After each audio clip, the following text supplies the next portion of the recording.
La Bible dit dans Psaume chapitre 52, et le verset 1 et 2, au chef des chantres, cantique de David, à l'occasion du rapport que Doeg, l'Édomite, vint faire à Saoul en lui disant, David s'est rendu dans la maison d'Achimélec.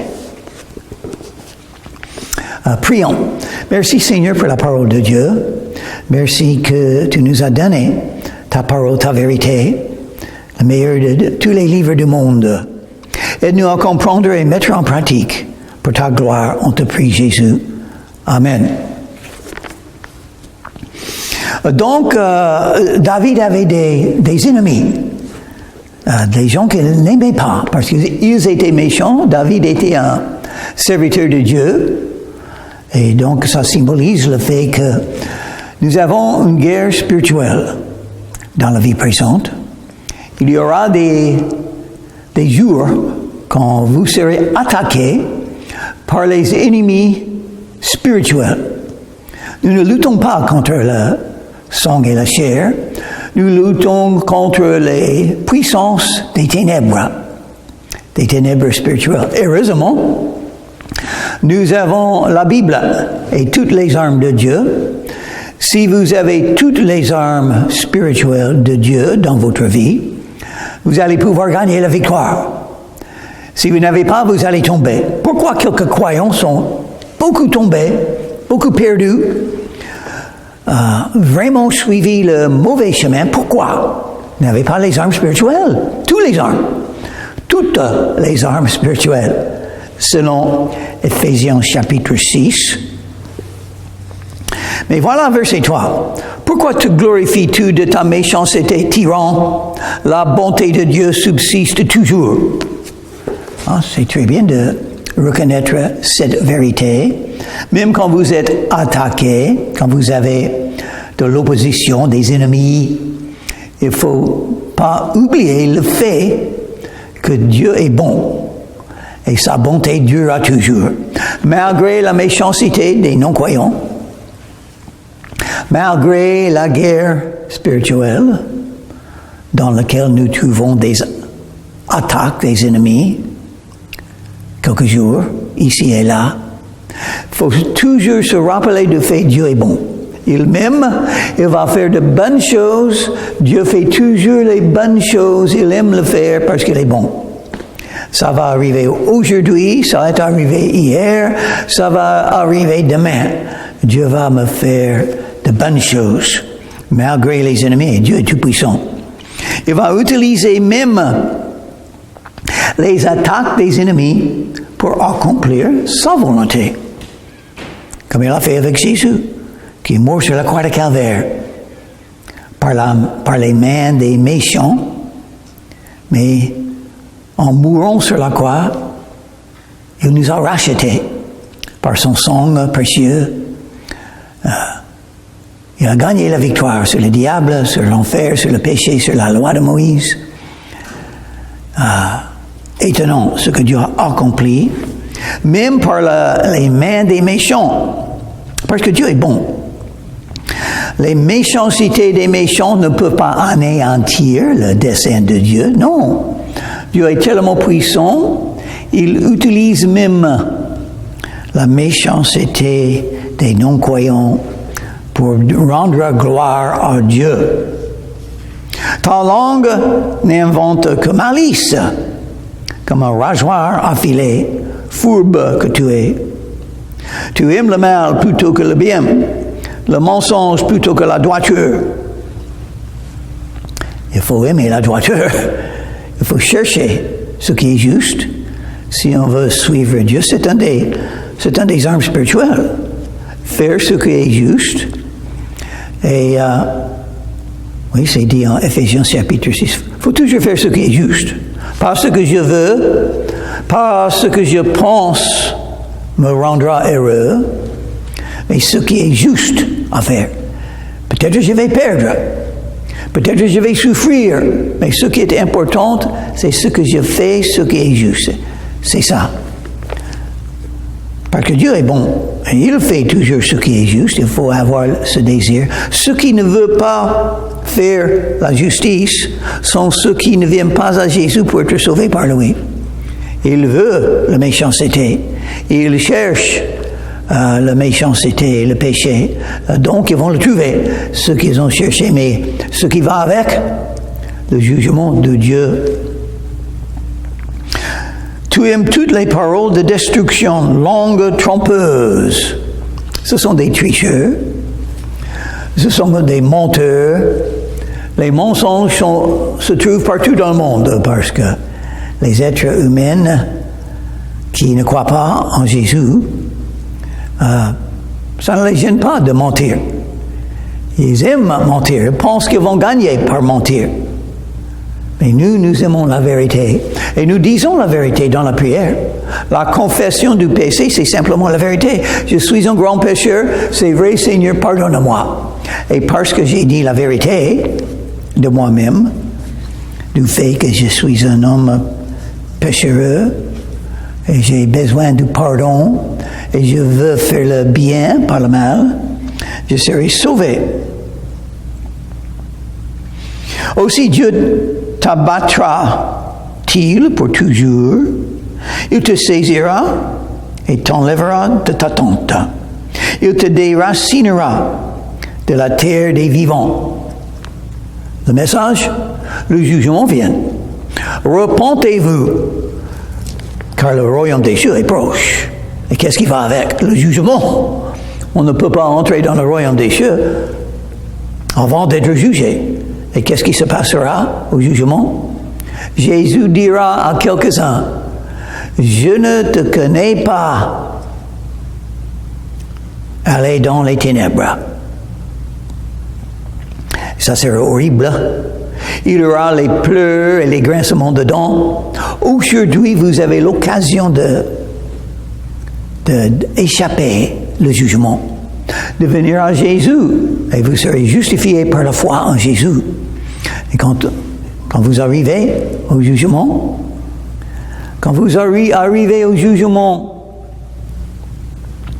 on vous dira, oh, vous êtes justifiés par la foi en Jésus. Entrez dans le royaume des cieux gratuitement.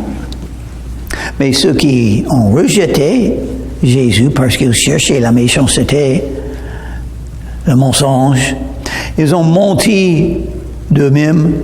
C'est un mensonge que Dieu n'existe pas. Ils aiment ce mensonge. C'est une excuse pour ne pas croire, pour ne pas suivre Jésus. C'est tout.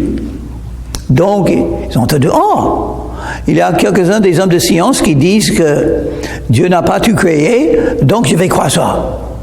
La Bible dit, au commencement, Dieu a créé le ciel et la terre. Oh, je vais rejeter ça. Pourquoi? Ils cherchaient une excuse. Ils aiment le mensonge.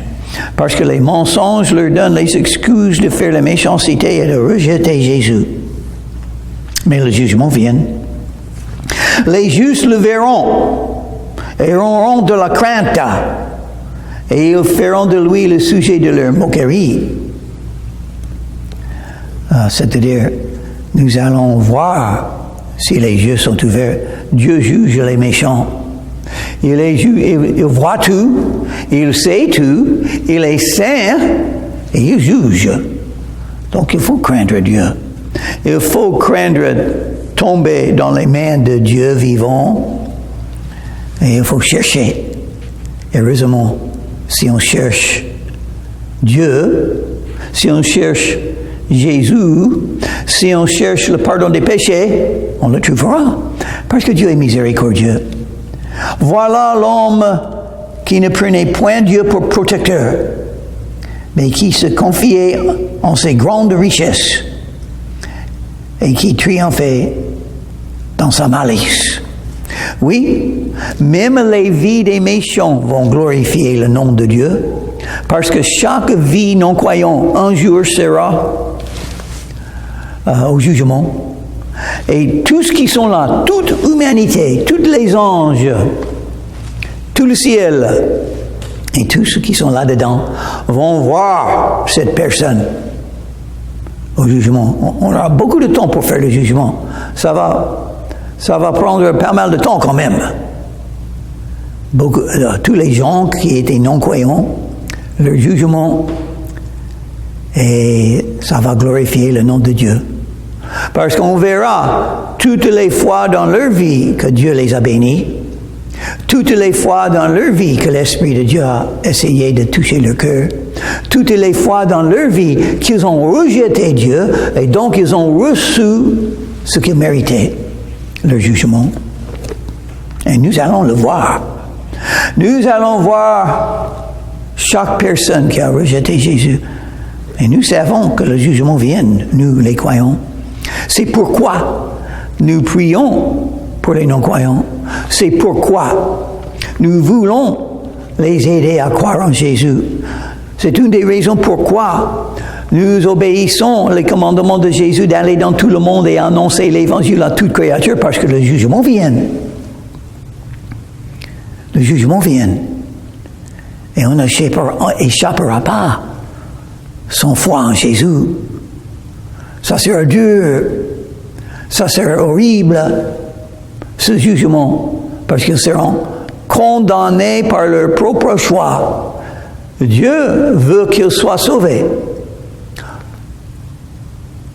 Car Dieu a tant aimé le monde qu'il a donné son Fils unique. Mais eux, ils ont confié dans leur grande richesse. Ils aimaient les richesses plus que Dieu. Et moi, je suis dans la maison de Dieu comme un olivier verdoyant. Oh, quelle différence!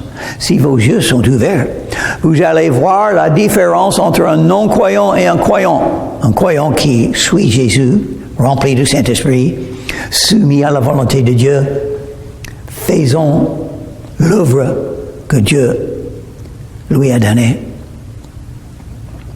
Et il y a la différence entre un croyant comme ça et un non-croyant. Un non-croyant fait de mal. Vit pour rien. Perd tout. Va au jugement ou sera rejeté. Mais un croyant, il sert Dieu. Il trouve la raison qu'il est sur la terre. Il porte du fruit pour la gloire de Jésus. Toujours en train de travailler vers sa maison, le paradis. Quelle différence entre les deux. Je te louerai toujours parce que tu as agi. Dieu a agi, il est là. Il a agi dans la vie de chaque personne sur la terre. Oh, il faut que les yeux soient ouverts pour voir le fait. Il n'y a rien dû au hasard. C'est la main de Dieu. Quand vous rencontrez quelqu'un, c'est la main de Dieu qui a fait ça. Pour ses raisons, pour sa gloire, pour accomplir son œuvre, pour que nous puissions porter du fruit pour lui. Parce qu'on pense toujours au jugement. Au jugement. Au jugement. Combien de gens seront au jugement à qui vous avez témoigné? Pour qui vous avez prié? Tout ça sera mentionné au jugement.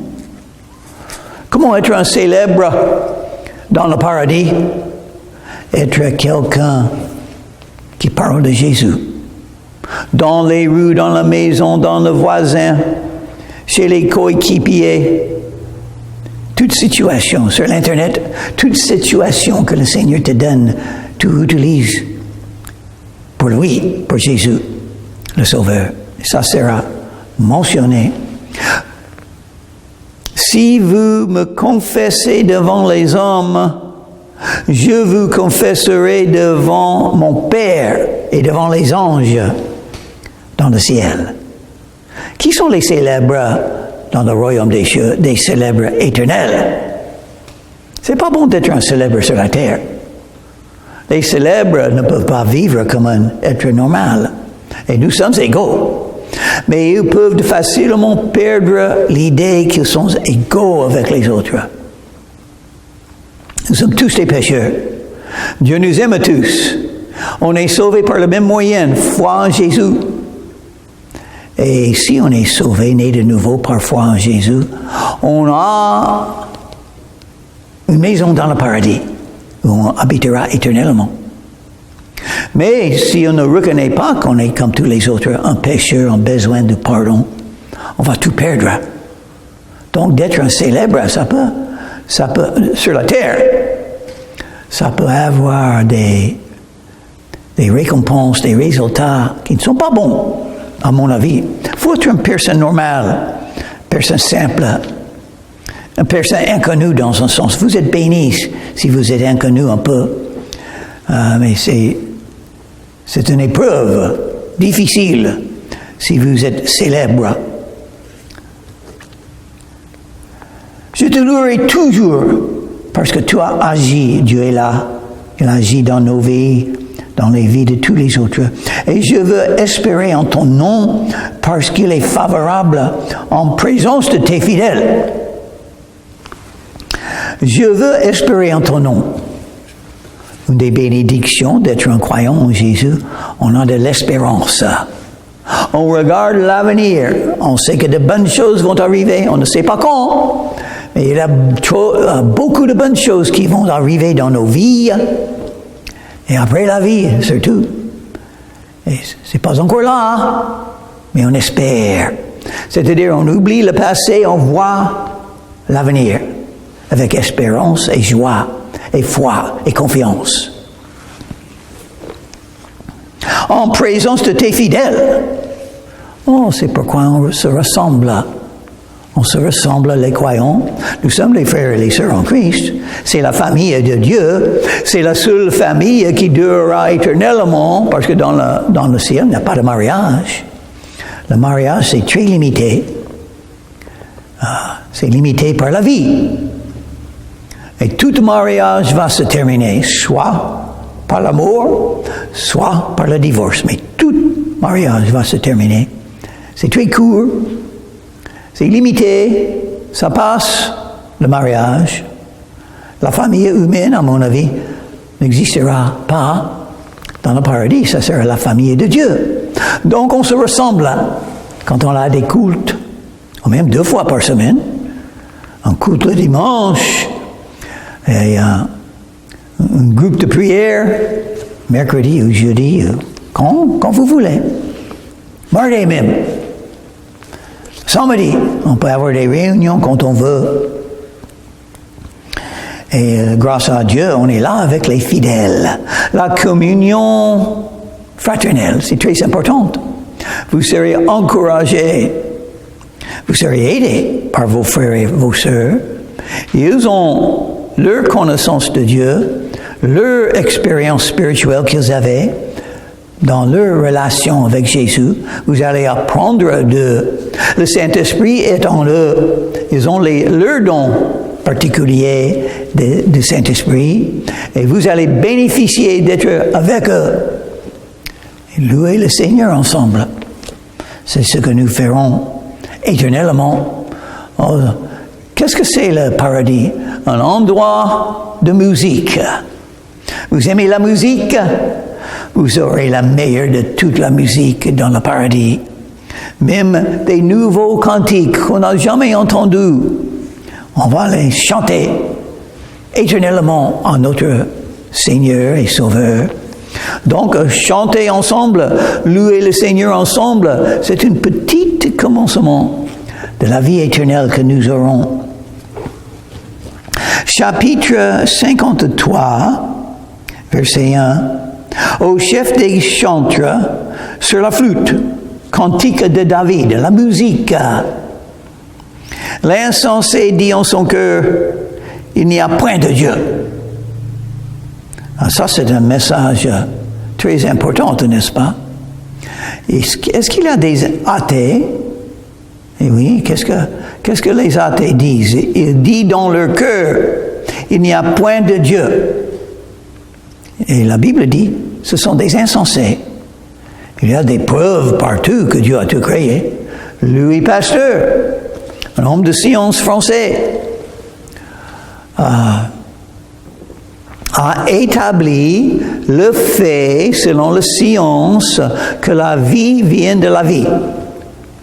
La vie ne vient pas de rien, Impossible. Dans la science, dans les choses que nous voyons et que nous étudions, Louis Pasteur a donné les preuves. Pour moi, ça veut dire, c'est une preuve que la Bible est vraie. La Bible s'ouvre, commence, Genèse chapitre 1 et verset 1, avec cet enseignement. C'est la base de toute la foi. C'est la base qu'il faut avoir pour connaître Jésus, pour être sauvé, pour entrer dans le royaume des cieux. Dieu existe, il a tout créé. Au commencement, Dieu a créé le ciel et la terre. Tout ce qu'il y a. Le ciel, l'univers, Dieu a tout créé. Et avant de créer, il a conçu, il a pensé, il a fait son dessein pour tout. Et ça se passe maintenant, ça se déroule maintenant. Et on le voit. On voit la volonté de Dieu qui se passe. Dieu le fait. Et Dieu donne son esprit. Son esprit qui est partout. Son esprit qui touche les cœurs. Oh, ça c'est le problème. Ils ont dit dans leur cœur, l'insensé dit en son cœur, il n'y a point de Dieu. On a fait un choix. Croire, c'est un choix. Oui, j'accepte la vérité de Dieu. Oui, je viens à Jésus. C'est un choix que je fais. J'invoque le nom de Jésus. C'est mon choix. Et donc, je suis sauvé par Jésus. Mais un non-croyant, l'insensé parce que il va hériter un jugement. Il va hériter l'enfer. Et ça ne fait pas de sens. Donc, insensé. Ça ne fait pas de sens de rejeter le pardon des péchés quand on est pécheur. Ça ne fait pas de sens de rejeter Jésus le Sauveur quand on a besoin d'être sauvé. Ça ne fait pas de sens quand on peut voir, comme tout le monde, la vie est courte, on va mourir. Et après sera le jugement. Repentez-vous, car le royaume des cieux est proche. Nous allons mourir. Et quelques-uns vont mourir aujourd'hui. Et même, j'ai lu sur l'Internet, chaque seconde, 3 personnes meurent dans le monde. 3, chaque seconde. 3 sont morts, 3 autres sont morts, 3 autres sont morts, 3 autres sont morts. Et un de ces jours, ça sera vous et moi. Peut-être aujourd'hui, on ne sait pas. Donc, on est insensé de ne pas croire, de choisir, non, je ne vais pas croire en Dieu, mais si vous n'avez pas raison, vous allez tout perdre. Vous serez éternel, le monde, dans les ténèbres, si vous ne venez pas à la lumière. Jésus est la lumière, il a dit, je suis la lumière du monde, Jésus a dit, la vérité. Il ne faut pas rejeter la vérité. Un insensé va rejeter la vérité. Ils se sont corrompus. Ils se sont corrompus. Pourquoi ils font la méchanceté? Ils ont choisi la méchanceté. Pourquoi quelqu'un vient à Jésus et dit, je ne veux pas la méchanceté, je suis déjà assez méchant. Donc je vais venir à Jésus pour être pardonné et commencer à le suivre et améliorer ma vie. Non, on n'est pas encore parfait, mais on est mieux qu'avant. Et ça, c'est toujours la volonté de Dieu. On peut croître dans la foi. On peut venir de plus en plus comme Jésus, un peu à la fois. On a toujours un long chemin à suivre pour y arriver. Et on arrivera quand on arrive dans le paradis. Il n'en est aucun qui fasse le bien. Aucun. Est-ce que les croyants fassent le bien? Non. Pas toujours. Ils ne sont pas parfaits, ils sont des pécheurs toujours, comme tous les autres. Est-ce que les non-croyants font le bien? Non. Ils font le mal. Ils ont choisi le mal. Un croyant a choisi le bien, mais il ne peut pas le faire toujours. C'est pourquoi nous prions chaque jour, « Pardonne-moi, Seigneur. J'ai besoin de ta miséricorde pour vivre pour toi. Je ne suis pas parfait. Je suis toujours un pécheur. Je n'aime pas ça. » Heureusement, un jour, je serai dans le paradis, mais maintenant, la chair est là, la convoitise, l'orgueil, la rébellion, la langue est toujours là. Et donc, je pêche facilement et souvent, Seigneur Jésus, merci que tu me pardonnes. Dieu, du haut des cieux, regarde les fils de l'homme pour voir s'il y a quelqu'un qui soit intelligent, qui cherche Dieu. Oh, voilà. Voilà, la Bible nous dit qui est intelligent. Des fois, on parle des gens, on dit, oh, lui ou elle sont intelligents. Ah, il y a des gens dans l'histoire humaine qui ont eu, selon les hommes, selon les êtres humains, l'intelligence. Mais qui est intelligent selon Dieu? Celui qui cherche Dieu. L'insensé est celui qui a dit dans son cœur, il n'y a point de Dieu. Ça, c'est l'insensé. L'intelligent, c'est celui qui cherche Dieu. On peut le chercher. Jésus a dit, cherchez et vous trouverez. Qu'est-ce que vous cherchez? Tout le monde cherche quelque chose. Beaucoup cherchent de l'argent. D'autres cherchent le pouvoir. D'autres cherchent l'amour. D'autres cherchent l'impudicité. Mais qui cherche Dieu? Et ça dit que Dieu regarde tous les hommes. Est-ce qu'il y a quelqu'un qui cherche Dieu? Oh, les cœurs des hommes sont méchants. Méchants. Tous sont égarés. Tous sont pervertis. Il n'en est aucun qui fasse le bien. Égalité. Nous sommes tous des pécheurs. Romains chapitre 3, le verset 23. Car tous ont péché et sont privés de la gloire de Dieu. Dieu est saint, nous sommes pécheurs. Ça, c'est une des grandes différences entre Dieu et nous. Mais malgré le fait que Dieu est invisible, on ne le voit pas, on peut croire en lui, même comme si on avoue. C'était comme ça pour moi. À l'âge de 19 ans, il y a 56 ans et 4 mois et 2 jours, je me suis trouvé à genoux, les yeux fermés, et j'ai invoqué le nom de Jésus. J'ai prié Jésus pour le pardon des péchés, pour commencer à le suivre, pour le trouver. Et il s'est manifesté à moi dans un sens spirituel, dans mon esprit, dans mon cœur, c'est-à-dire. Et je suis devenu un vrai croyant en Jésus à ce moment, racheté, sauvé, lavé de mes péchés par Jésus. Et j'avais besoin, parce que ça parle de moi. Il n'en est aucun qui fasse le bien, pas même un seul. C'était moi aussi. Donc j'ai dit la vérité. J'ai dit, j'ai un grand pécheur qui a besoin de pardon de Jésus, et je suis venu à Jésus et j'ai trouvé le pardon. Vous pouvez faire la même chose si vous n'avez pas encore fait. Ceux qui commettent l'iniquité ont-ils perdu le sens? Oui.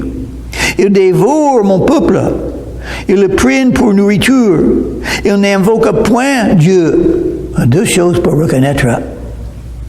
Dans ce verset, 2 choses. Pour reconnaître quelqu'un qui a rejeté Dieu. Ils n'aiment pas les croyants. C'est bizarre. Pourquoi avoir la haine pour les croyants? Un croyant est quelqu'un qui a l'amour dans son cœur. Un croyant est quelqu'un qui prie pour vous. Un croyant est quelqu'un qui vous aime. Et vous avez la haine. Ça, c'est une preuve juste là. La preuve que d'être non-croyant est quelqu'un qui est méchant. Si vous restez non-croyant, vous êtes méchant. Ça ne fait pas de sens. Et vous choisissez le péché, la haine. Mais une autre manière de reconnaître ceux qui rejettent Dieu, ceux qui ne sont pas sauvés, ils n'invoquent point Dieu. Ils n'invoquent pas Dieu. Ils ne prient pas. Ils ne cherchent pas Dieu, donc ils ne prient pas. Et quand on vient à Jésus, c'est le commencement d'une vie de prière. La première prière qui est la plus importante. Invoquer le nom de Jésus pour être sauvé. Romains chapitre 10 et le verset 13. Quiconque invoquera le nom du Seigneur sera sauvé. Vous pouvez être sauvé aujourd'hui si vous n'êtes pas sauvé. Il faut simplement une prière simple à Jésus, mais sincère. très sincère de votre cœur à Jésus, et vous serez sauvés. Vous aurez le paradis dans votre avenir. Vous aurez la vie éternelle. Vous serez nés de nouveau. Et vous serez un vrai croyant en Jésus. Invoquez le nom de Jésus. Qui est un non-croyant? Quelqu'un qui n'a pas encore invoqué le nom de Jésus. Si vous êtes comme ça, vous pouvez avoir un changement aujourd'hui. Venez à Jésus, lui dire la vérité. Vous êtes un pécheur qui a besoin du pardon. Et il vous sauvera parce qu'il vous aime. Prions. Merci Seigneur pour la parole de Dieu qui nous dit la vérité. Aide les non-croyants à reconnaître leurs besoins de toi. Aide les croyants à être les bons exemples, les témoins, et d'obéir à ton commandement, d'aller dans tout le monde et annoncer l'Évangile à toute créature. Merci Jésus, dans ton nom je te prie. Amen.